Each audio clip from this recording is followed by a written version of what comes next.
चुनाव से पहले सियासी पारा हाई चल रहा है और ऐसे में इंडिया गठबंधन लगातार भाजपा पर हमलावर है।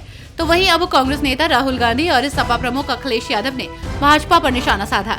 राहुल गांधी ने दावा करते हुए कहा कि भाजपा महज 150 सीटों पर सिमट कर रह जाएगी। साथ ही अखिलेश ने ये भी कहा कि यूपी में गाजियाबाद से लेकर गाजीपुर तक भाजपा का सफाया होने जा रहा है। भाजपा की हर बात झूठी निकली, न किसान की आय दुगनी हुई और न ही युवाओं को रोजगार मिला। विकास के वादे भी अधूरे हैं। अपने बयानों को लेकर चर्चा में रहने वाले आरबीआई के पूर्व गवर्नर रघुराम राजन एक बार फिर चर्चा में हैं। दरअसल राजन ने चिप निर्माण पर भारत की ओर से अरबों डॉलर खर्च करने की आलोचना की है। उन्होंने कहा कि चिप विनिर्माण को सब्सिडी देने के लिए कई अरब जा रहे हैं। साथ ही उन्होंने ये भी कहा कि दूसरी ओर चमड़ा जैसे कई रोजगार देने वाले गहन क्षेत्र अच्छा नहीं कर रहे हैं, उन पर किसी का ध्यान नहीं है। इन दिनों एक तरफ जहां चुनावी प्रचार जोरों पर है, तो वहीं संविधान बदलने को लेकर भी चर्चा हो रही है। ऐसे में केंद्रीय सड़क परिवहन और राजमार्ग मंत्री नितिन गडकरी की प्रतिक्रिया सामने आई है। भाजपा पर संविधान बदलने के आरोपों पर उन्होंने कहा कि विपक्ष लोगों को गुमराह कर रहा है, जबकि विपक्ष ने खुद 80 बार बदलाव कर संविधान तोड़ने का पाप किया है। बरेली दंगों के मुख्य आरोपी और आईएमजी प्रमुख मौलाना तौकीर रजा खान बरेली के चुनावी मैदान में भाग्य आजमा सकते हैं। आपको बता दें कि उच्चतम न्यायालय से निचली अदालतों के आदेशों पर रोक से मिली राहत के बाद मौलाना सियासी राह पर आगे बढ़ने की तैयारी में है। गुपचुप तरीके से नामांकन की तैयारी के लिए उनकी ओर से नगर निगम में प्रार्थना पत्र के साथ शपथ पत्र देकर नो ड्यूज सर्टिफिकेट मांगा गया है।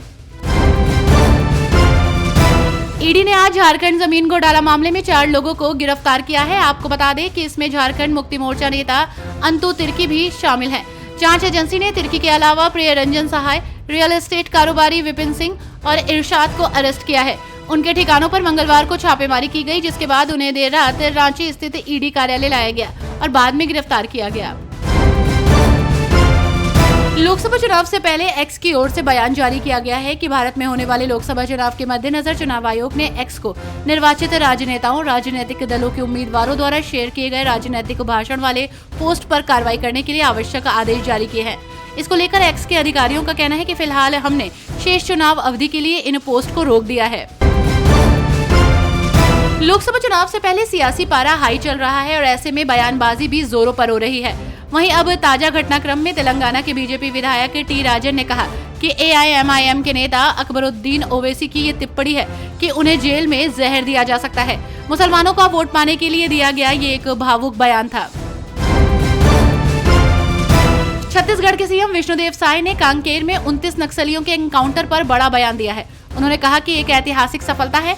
इस मुठभेड़ में शामिल सभी जवानों और सुरक्षा अधिकारियों को बधाई। छत्तीसगढ़ के नक्सल मामलों के इतिहास की ये सबसे बड़ी सफलता है।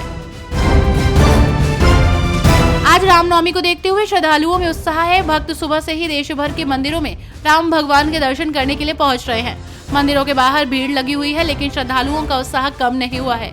वहीं हरियाणा के मुख्यमंत्री नायब सिंह सैनी ने कुरुक्षेत्र में स्थित मां भद्रकाली मंदिर में दर्शन किए। इस बीच पीएम मोदी ने भी कहा कि प्रभु श्री राम लोगों के रोम रोम में बसे हुए हैं। रामनवमी के लिए सभी को शुभकामनाएं।